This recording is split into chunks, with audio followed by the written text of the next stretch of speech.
नमस्कार, स्पॉटेड हरियाणा में आप सभी का स्वागत है। मैं शिखा महाजन हफ्ते की बड़ी खबरों के साथ एक बार फिर आपके सामने हाजिर हूं। इस हफ्ते बात होगी विधानसभा के शीतकालीन सत्र की, विधानसभा के नए भवन पर हो रही राजनीति की और साथ ही पीटीसी न्यूज के साथ नेताओं की खास बातचीत भी आपको दिखाएंगे। लेकिन सबसे पहले बात शीतकालीन सत्र की।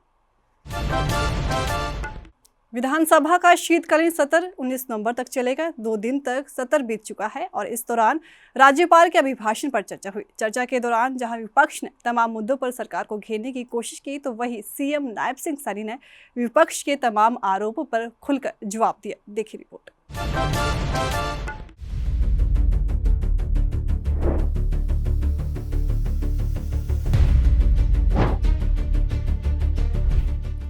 मुख्यमंत्री नायब सिंह सैनी ने गुरुवार को हरियाणा विधानसभा सत्र के दौरान राज्यपाल के अभिभाषण पर चर्चा के बाद अपना जवाब देते हुए कहा कि प्रधानमंत्री नरेंद्र मोदी के नेतृत्व में हरियाणा की डबल इंजन की सरकार 3 गुना गति से आगे बढ़ने के लिए तैयार है।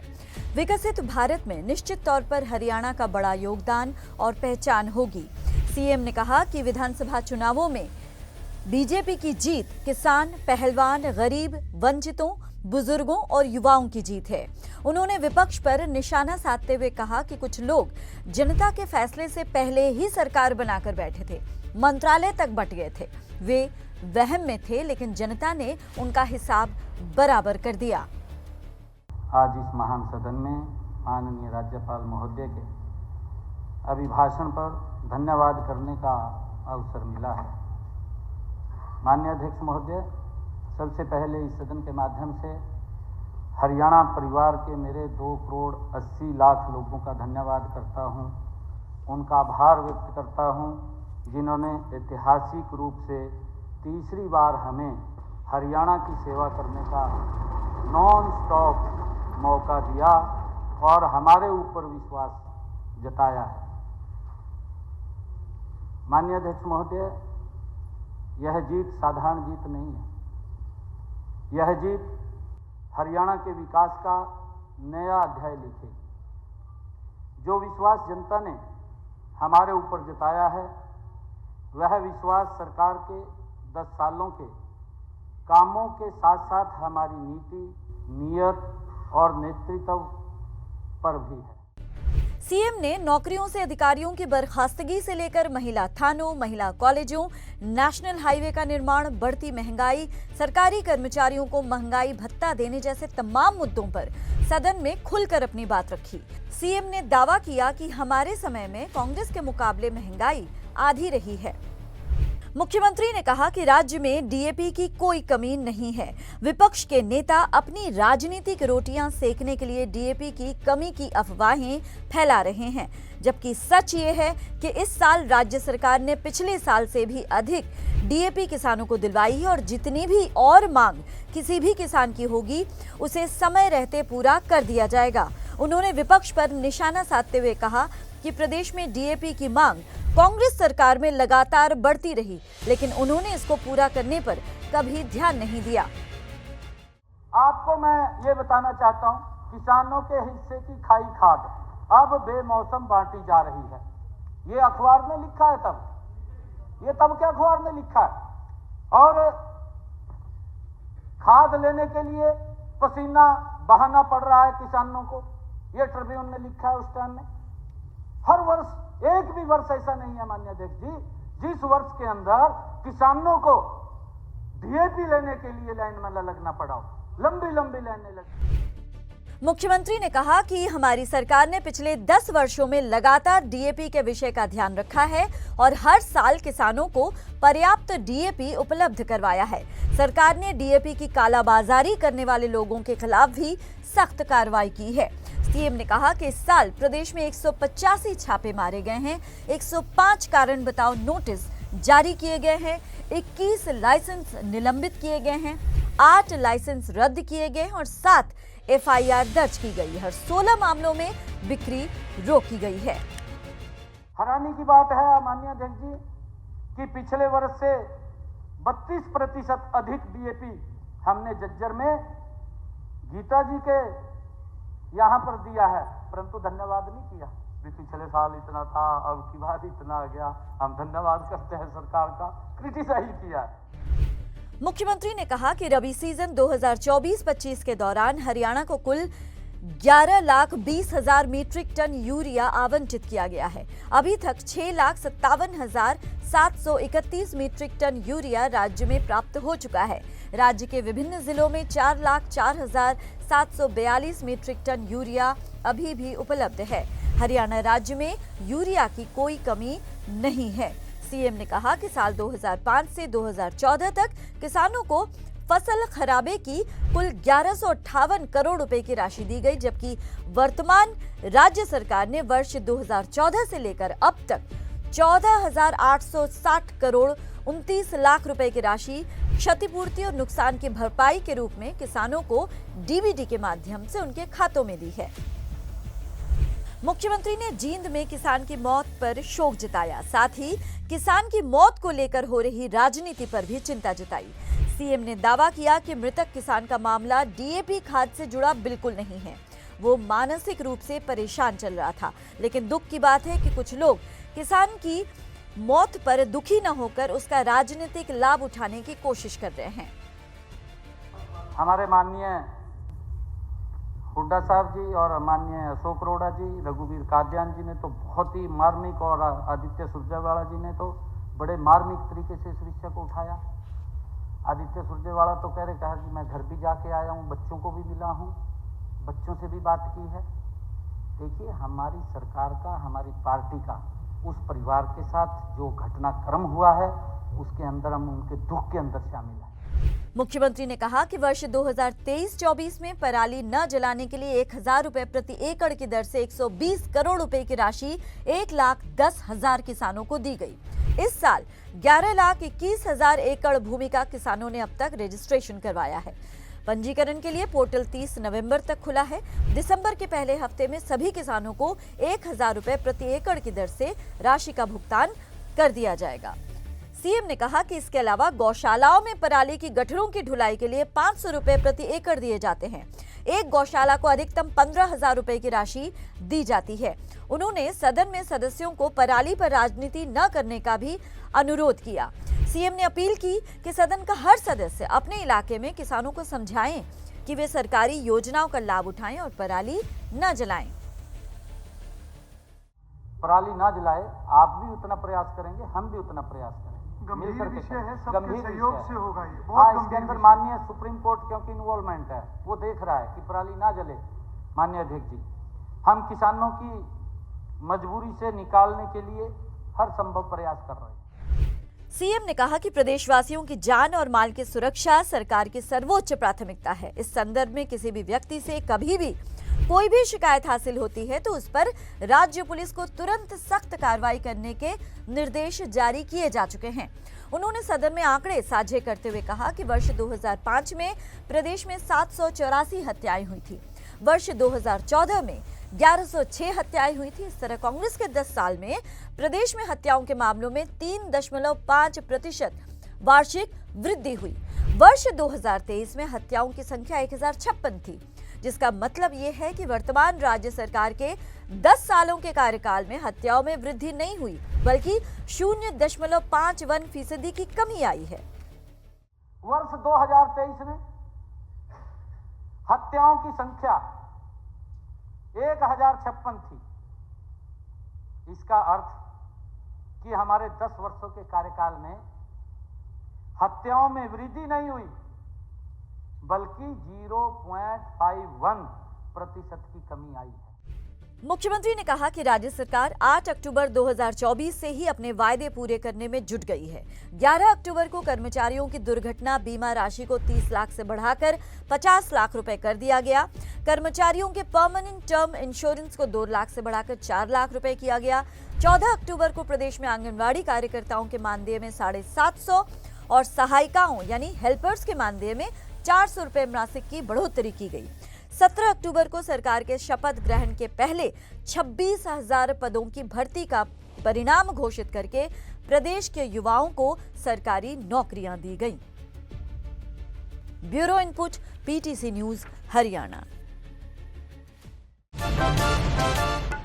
हरियाणा विधानसभा के नए भवन के लिए चंडीगढ़ में जमीन देने को केंद्र से मंजूरी मिल गई है और इसके साथ ही नए भवन की तैयारी भी शुरू हो गई है। लेकिन इसी बीच चंडीगढ़ में जमीन मिलने पर राजनीति भी शुरू हो गई है। पंजाब में सत्तासीन आम आदमी पार्टी से लेकर पंजाब भाजपा और अकाली दल सभी पार्टियों ने हरियाणा को चंडीगढ़ में जमीन दिए जाने पर विरोध जताया है।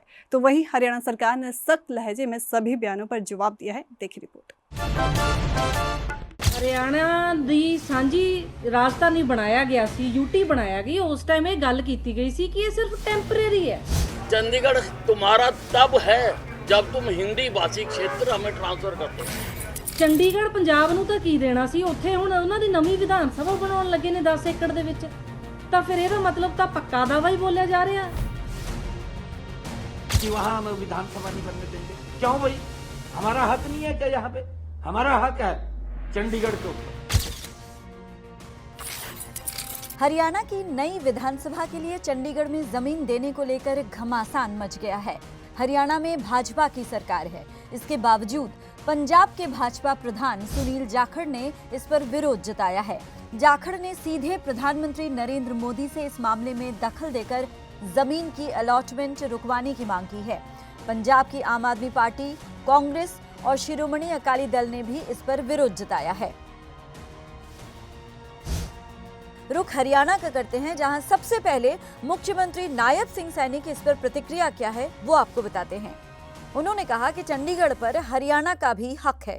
पंजाब के मुख्यमंत्री भगवंत मान गलत राजनीति से ऊपर उठकर काम करें। सीएम ने कहा कि पंजाब के लोगों के हित के लिए काम करे मुख्यमंत्री और बेवजह के मुद्दों पर लोगों का ध्यान भटकाने का काम न करें। सीएम के मुताबिक पहले एसवाईएल पर पंजाब के लोगों को गुमराह किया गया और अब भी गुमराह करने का काम किया जा रहा है, जो कि पंजाब के मुख्यमंत्री भगवंत मान कर रहे हैं। पहले इन्होंने एसवाईएल के पानी को रोका, अब विधानसभा के ऊपर आ गए। अरे भाई, ये चंडीगढ़ के ऊपर हरियाणा का भी हक है। आप ये मत कहिए, आप लोगों के हित के लिए काम करिए। आप इस प्रकार का द्वेष खड़ा करना, इस प्रकार से ध्यान डाइवर्ट करना, ये ना तो आपको शोभा देता है ना किसी और को शोभा देता है। आप लोगों के हित में काम करिए कि लोगों को हमने क्या सुविधाएं देनी है। भाई, मैं भगवंत मान को कहना चाहूंगा कि तू वहां के किसानों की फसल तो खरीद लेता, फसल तो उनकी खरीद नहीं रहा, उनको एमएसपी नहीं दे रहा। तू इस प्रकार का ध्यान डाइवर्ट करना चाहता है कि वहां हम विधानसभा नहीं बनने देंगे। क्यों भाई, हमारा हक नहीं है क्या? यहाँ पे हमारा हक है चंडीगढ़ के ऊपर। आप इस प्रकार की बात, मैं वहां के आदरणीय मुख्यमंत्री हैं भगवंत मान जी, उनसे निवेदन करूंगा कि वहां के किसान के हित में आप कदम उठाइए। अच्छा लगेगा हमें भी, हम भी आपसे कुछ न कुछ पता लगे भी पंजाब के किसान के लिए उनकी फसल एमएसपी पर खरीदी है, उनको कोई मुआवजा दिया है। ये इस प्रकार की बात करिए, ये इस प्रकार की बातें क्यों करते हैं? वहीं परिवहन मंत्री अनिल विज ने पंजाब सीएम भगवंत मान पर जुबानी वार करते हुए कहा कि चंडीगढ़ पंजाब का तब है जब हिंदी भाषी क्षेत्र हरियाणा को दिया जाएगा। वहीं हरियाणा से भाजपा की राज्यसभा सांसद किरण चौधरी ने भी इस मुद्दे पर प्रतिक्रिया दी है। देखिए, ऐसा है कि ये जो विधानसभा है, जिस वक्त पंजाब हरियाणा अलग हुए तो उस वक्त हरियाणा को इसमें ही एकोमोडेट किया गया और अभी हमारे 90 सदस्य हैं और अगला डिलिमिटेशन होता है तो ऐसा अंदाज़ा लगाया जा रहा है कि 120 सदस्य हो जाएंगे। तो 20 सदस्यों के तो बैठने की यहाँ जगह नहीं है। तो जगह तो हमें चाहिए और चाहिए इसीलिए काफ़ी देर पहले से इसकी हमने तैयारी कर दी थी। और जहाँ तक मान साहब कहते हैं कि चंडीगढ़ हमारा है, चंडीगढ़ तुम्हारा तब है जब तुम हिंदी भाषी क्षेत्र हमें ट्रांसफ़र कर दोगे, जब हमें एसवाईएल का पानी दे दोगे। जब तक नहीं देते हो तब तक हमारा लिए ना इसके ऊपर, हम इस पे बैठे हुए हैं, तभी तक बैठे हुए हैं हम। जब आप जो एग्रीमेंट हुआ था उसको लागू ही नहीं करते तो चंडीगढ़ किस प्रकार से तुम्हारा? अब पंजाब कुछ भी बोलता रहे, सब जानते हैं कि ये साझा काम है यहाँ पर और जो है इसको जो है पूरी तरह से हरी झंडी मिल गई है। 12 एकड़ ज़मीन जो है हरियाणा दे रहा है चंडीगढ़ को। तो यहाँ पे नई विधानसभा ये जो है अब सबको अकोमोडेट हो भी नहीं सकते हैं, तो नई विधानसभा बनेगी, इससे अच्छी और क्या बात हो सकती है। और ये जो है पिछले 5 साल के अंदर जो है इसको फॉलो अप करा हमारे स्पीकर साहब ने। अब आगे जो होगा एक अच्छी नई विधानसभा बन के तैयार होगी तो ये तो बहुत अच्छी बात है। बता दें कि हरियाणा विधानसभा की नई बिल्डिंग बनाने के लिए केंद्र सरकार ने 11 नवंबर को गैजेट नोटिफिकेशन जारी किया है। हरियाणा को चंडीगढ़ के आईटी पार्क के पास जमीन मिली है। ये एरिया पंचकुला से सटा हुआ है। पंजाब भाजपा के प्रधान सुनील जाखड़ ने इस फैसले पर सख्त ऐतराज जताते हुए केंद्र को इस फैसले पर दोबारा विचार करने की सलाह दी है। पंजाब में आप सरकार की पूर्व मंत्री और विधायक अनमोल गगनमान ने इस मुद्दे पर कहा कि पंजाब सरकार इस मामले में पीछे नहीं हटेगी। इस फैसले के खिलाफ हर तरह की लड़ाई लड़ी जाएगी और धरने प्रदर्शन तक किए जाएंगे। ਹਰਿਆਣਾ ਦੀ ਸਾਂਝੀ ਰਾਜਧਾਨੀ ਬਣਾਇਆ ਗਿਆ ਸੀ, ਯੂਟੀ ਬਣਾਇਆ ਗਿਆ। ਉਸ ਟਾਈਮ ਇਹ ਗੱਲ ਕੀਤੀ ਗਈ ਸੀ ਕਿ ਇਹ ਸਿਰਫ ਟੈਂਪਰੇਰੀ ਹੈ, ਕਿ ਸਮੇਂ ਨਾਲ ਹਰਿਆਣਾ ਦੀ ਰਾਜਧਾਨੀ ਆਪਣੀ ਬਣ ਜਾਵੇਗੀ, ਪੰਜਾਬ ਚੰਡੀਗੜ੍ਹ ਪੰਜਾਬ ਕੋਲ ਹੀ ਰਹੇਗਾ। ਪਰ ਅੱਜ 58 ਸਾਲ ਹੋ ਗਏ, ਚੰਡੀਗੜ੍ਹ ਪੰਜਾਬ ਨੂੰ ਤਾਂ ਕੀ ਦੇਣਾ ਸੀ, ਉੱਥੇ ਹੁਣ ਉਹਨਾਂ ਦੀ ਨਵੀਂ ਵਿਧਾਨ ਸਭਾ ਬਣਾਉਣ ਲੱਗੇ ਨੇ 10 ਏਕੜ ਦੇ ਵਿੱਚ। ਤਾਂ ਫਿਰ ਇਹਦਾ ਮਤਲਬ ਤਾਂ ਪੱਕਾ ਦਾਅਵਾ ਹੀ ਬੋਲਿਆ ਜਾ ਰਿਹਾ ਹਰਿਆਣੇ ਦਾ। ਸੋ ਇਹ ਸਾਰੀਆਂ ਗੱਲਾਂ ਨਾਲ ਇੱਕ ਜਿਹੜੀ ਕੇਂਦਰ ਸਰਕਾਰ ਦੀ ਪੰਜਾਬ ਪ੍ਰਤੀ ਪੰਜਾਬੀਆਂ ਪ੍ਰਤੀ ਬੇਰੁਖੀ ਹੈ। ਪੰਜਾਬੀਆਂ ਪ੍ਰਤੀ ਮੈਂ ਤਾਂ ਕਹੂੰਗੀ ਕਿ ਨਫ਼ਰਤ ਵਾਲੀ ਭਾਵਨਾ ਜਿਹੜਾ ਤੁਸੀਂ ਸਾਨੂੰ ਚੰਡੀਗੜ੍ਹ ਦਾ ਕਦੋਂ ਦਾ ਸੀ, ਇਸ ਗੱਲ ਉੱਤੇ ਸਾਰਾ ਪੰਜਾਬ ਇਸ ਗੱਲ ਰੱਖ ਰਿਹਾ ਕੇਂਦਰ ਦੀ ਸਰਕਾਰ ਨੂੰ, ਖੁਦ ਨੂੰ ਕਿਹੜਾ ਉਹਨਾਂ ਨੂੰ ਪਤਾ ਨਹੀਂ ਹੈ। ਸੋ ਇਹ ਡੈਮੋਕ੍ਰੈਟਿਕ सिस्टम का एक कहाना है और कुछ नहीं। वहीं पंजाब कांग्रेस प्रधान अमरिंदर सिंह राजा वड़िंग ने कहा कि ऐसा करके केंद्र सरकार चंडीगढ़ पर उनका हक कमजोर करने की कोशिश में लगी हुई है। वहीं कांग्रेस नेता राजकुमार वेरका ने कहा कि केंद्र सरकार हमेशा पंजाब के हकों को छीनने में लगी रहती है, लेकिन इस बार इस चीज को कामयाब नहीं होने दिया जाएगा। हरियाणा की वक्री विधान सभा बनने का मैं स्वागत करदा और ये विधान सभा हरियाणा की बाउंड्री पंचकुला च बननी चाहिए सी। अज हरियाणा की दोबारा चंडीगढ़ दे विच विधान सभा बनाए जाने के वास्ते जिहड़ी जमीन अलाट की गई है उहदी असीं सारे नखेधी करते हैं, क्योंकि चंडीगढ़ पंजाब का है तो सिर्फ पंजाब का हक है। और वो जानबूझ के केंद्र सरकार ने ये शरारत करके गवर्नर के थ्रू ये जिहड़ा कोतक रचिया है ये गलत आ। असीं इहदी नखेधी करते हैं और इसका विरोध डट के करेंगे। हर बार की तरह इस बार भी चंडीगढ़ को लेकर पंजाब हरियाणा के बीच घमासान जारी है। सदन में भी ये मुद्दा काफी गर्माया रहा। रोचक बात तो ये है कि बीजेपी के ही दोनों राज्यों में आपस में इस मुद्दे को लेकर रार साफ झलक रही है, जिससे ये साफ है कि ये वो मुद्दा है जो इतनी आसानी से तो सुलझने के आसार कम ही दिखाई देते हैं। Bureau input, PTC news, Haryana. BJP की राज्यसभा सांसद किरण चौधरी के मुताबिक विधानसभा के स्तर में कांग्रेस के पास मुद्दे नहीं हैं और मुद्दा विहीन होने पर वे इधर उधर की बातें करके सिर्फ सदन का समय खराब करना चाह रहे हैं। आइए देखते हैं पीटीसी न्यूज के साथ खास बातचीत में उन्होंने और क्या कुछ कहा। भाजपा नेत्री व राज्यसभा सांसद किरण चौधरी हमारे साथ है, बातचीत करेंगे। मैम, ईवीएम को लेकर जो है सवाल कांग्रेस उठाती आई है। जैसे भाजपा सत्ता में एक तीसरी बार आई तो उसके बाद कांग्रेस ने ईवीएम को लेकर जो है क्वेश्चन मार्क लगा दिया और सेशन के दौरान भी जो है कांग्रेस ने कहा कि ईवीएम का भी धन्यवाद करना चाहिए, कहीं ना कहीं इसकी भी भूमिका है। तो आप क्या कैसे देखती हैं, क्या मानती हैं कि कुछ इस तरह का जो खेल हुआ होगा? अंगूर खट्टे हैं, वही हालात जो है इनकी हो रही है। लोगों ने इनको पूरी तरह से नकार दिया और वो इनको जो है ना हजम नहीं हो रहा। अच्छा होता कि जो मैंडेट लोगों ने दी है उसको ये सर माथे पर लगाकर अपना काम के ऊपर लगते, लेकिन जो है इस तरह की जो बातें कही जा रही हैं तो ये जो असलियत जो है इनकी उससे ध्यान भटकाने की बात करी जा रही है।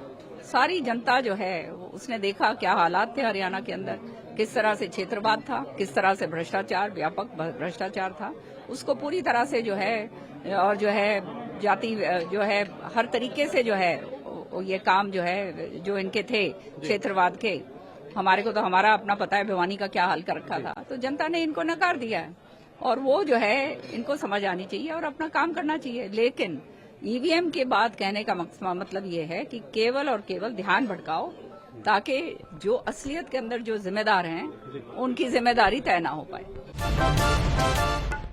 स्पॉटलाइट हरियाणा में इस हफ्ते इतना ही। अगले हफ्ते फिर मुलाकात होगी। नमस्कार।